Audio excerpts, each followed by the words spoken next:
મહેસાણામાં વાસી ઉત્તરાયણના પર્વ પર પતંગ કાપવા જેવી નજીવી બાબતે લાખવડ રોડ ઉપર આવેલી ઇન્દિરાનગર સોસાયટીમાં બે પક્ષો વચ્ચે અથડામણ સર્જાઈ હતી। પતંગ ચગાવવા અને ફોન પર ગાળાગાળી કરવા જેવી બાબતોએ ઉગ્ર સ્વરૂપ ધારણ કરતા લાકડીઓ અને છરા જેવી ઘાતક હથિયારો ઉડ્યા હતા। આ સમગ્ર ઘટનામાં બંને પક્ષે મહિલાઓ સહિત અનેક લોકોને ઈજા પહોંચતા મહેસાણા સિવિલ હોસ્પિટલ ખસેડવામાં આવ્યા।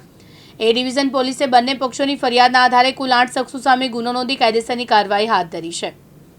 બનાવની વિગતો મુજબ પ્રથમ ફરિયાદ રાહુલજી ઠાકોરે નોંધાવી છે, જેમાં તેમણે જણાવ્યું કે ગત સાંજે ઇન્દિરાનગરમાં ભીલવાસમાં ઝઘડો ચાલતો હોવાથી જાણ થતાં તેઓ વચ્ચે પડી છોડાવવા ગયા।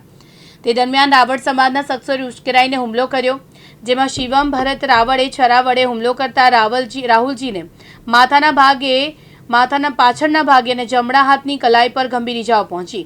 અન્ય શખ્સોએ ગરદાપાટુનો માર મારી જાનથી મારી નાખવાની ધમકી આપી હતી। હાલ રાહુલજી સિવિલ હોસ્પિટલમાં સારવાર હેઠળ છે। તેઓને શિવમ ભરતભાઈ રાવળ, ચંદન દિનેશભાઈ રાવળ, મનહર રમેશભાઈ રાવળ સામે ફરિયાદ નોંધાવી છે। શું નામ બોલ્યા તારું? રાવળ શૈલેષ કરશનભાઈ। શું બનાવ બન્યો હતો? સર, મારી બેન, મારી બનેવી અને મારા માસીનો છોકરો 3 જણા પતરા ઉપર પતંગ ચગાવતા હતા।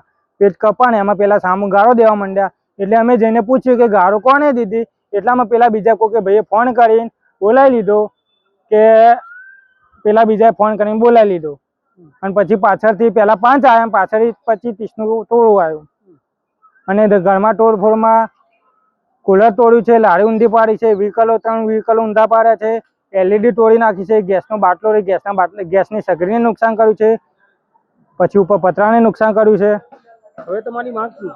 અમારી માંગ એ જ છે કે એમને કડક ને કડક સજા થવી જોઈએ અને સરઘસ એમનું નીકળવું જોઈએ, કે ઇન્દિરાનગરમાં ખબર પડવી જોઈએ કે હા કે ભાઈ મહેસાણા પોલીસ જાગી। હવે શું નામ રાહુલ રાહુલભાઈ, શું બનાવ બન્યો હતો તમારી જોડે? શું બનાવ બન્યો હતો? એ ઝઘડો થયો હતો ડાયરેક્ટ અમે જોવા જઈએ કે ડાયરેક્ટ શેનો ઝઘડો હતો? એ તો ખબર નહીં શેનો ઝઘડો। તમને કેમ મારવામાં આવ્યો? એ હું 16 વાગ્યો ડાયરેક્ટ કેટલા જણા હતા? થોડું હતું આપણે તમને ક્યાં વાગ્યું છે? પાછળ માથામાં। તમે પોલીસ ફરિયાદ કરી છે? હોવા કેટલા વિરુદ્ધ ફરિયાદ કરી છે? લખવામાં તો એમને 2 જણાના નામ 2-3 જણાના નામ લખ્યા, પણ બધા 4 જણા 5 જણા હતા। અનુપસિંહ ચાવડા, દિવ્યાંગ ન્યૂઝ, મહેસાણા।